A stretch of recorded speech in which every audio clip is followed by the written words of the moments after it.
Fillet command is used for adding the radius to the corners. For example, I will type fillet and then type R for the radius, let's say 5, and then I will add it here. Now that's the regular way of working with it. But if you want to add fillet on all corners, well, just go to the fillet, type P, press enter and select the polyline from here.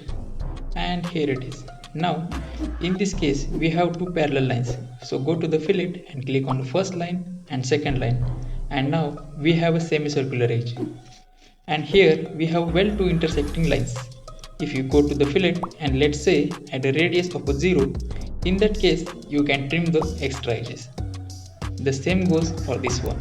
Here also the radius I will keep it at 0 and I will simply select those two lines and it will be merged at a single point.